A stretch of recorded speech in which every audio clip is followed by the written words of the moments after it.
Wow! Wow! আলুগুলো আমি ছাড়িয়ে নিচ্ছি। আমি এটা সাবুর বড়া করব। সেদ্ধ করে নিয়েছি প্রেসারে, এবারে ছাড়িয়ে নিচ্ছি সব।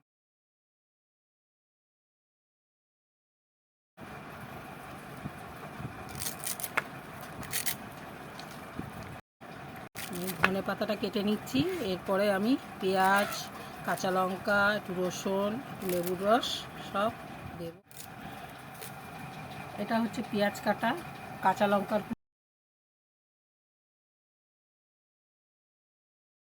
কুচি, এটা রসুনের কুচি, এটা ধনে পাতার কুচি, এটা কারি পাতা, 2 পিস লেবু।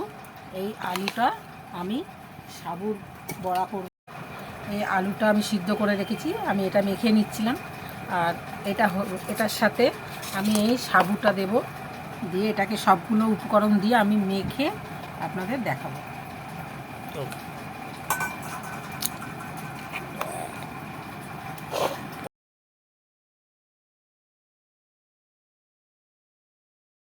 আমি সাবুটা দিয়ে দিচ্ছি, কিছুটা সাবু দিয়ে দিলাম। আর আমি এই উপকরণগুলো সবই দিয়ে দিচ্ছি, এই একটা একটা করে সবই দিয়ে দেবো এর সাথে। এগুলো মাখবো আমি।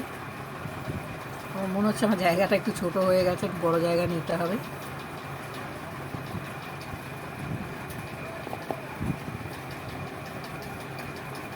এগুলো আমি সব এর সাথে মাখবো।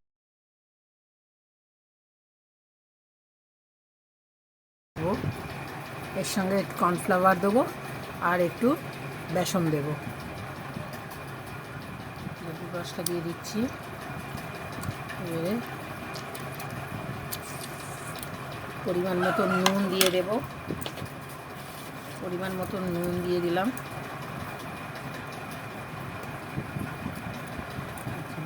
2 চামচ কর্নফ্লাওয়ার দিচ্ছি, যেহেতু এটা একটু আঠা আঠা হলে মাখতে সুবিধে হয় বা খেতেও টেস্টি আসে। আমি একটু বেসন দিয়ে দেবো, 3 চামচ আর এই 4 চামচ। আমি এবারে এটাকে মেখে ফেলবো। আমি এগুলো সব রেডি করে নিচ্ছি, নিয়ে গিয়ে তেলটায় ছেড়ে দেবো খালি। লাগবে খেতে, জিনিসটাও খুব ভালো, খেতে টেস্ট হয়। তেল দিয়ে দিচ্ছি কড়াতে, আমি গরম হোক তারপরে আমি ভাজাগুলো করব, খুব গরম করব না। আমি এবার এগুলো দিয়ে দিচ্ছি, একটু ধিমি আঁচে করব, তাহলে এটা মচমচে হবে, একটু খেতেও ভালো লাগবে।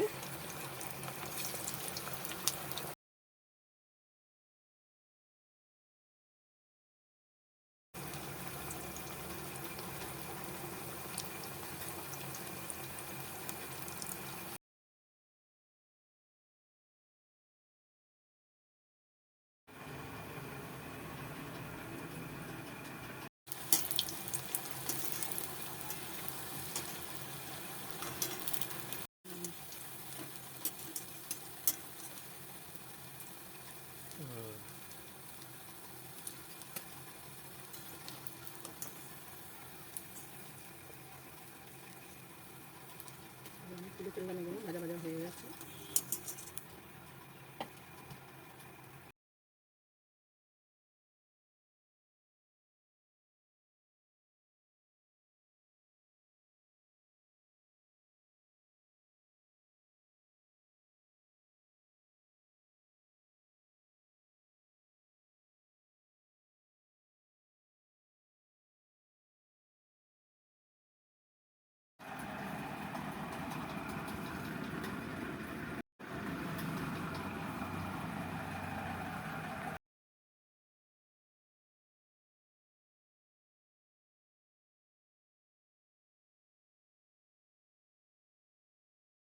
ওয়াও!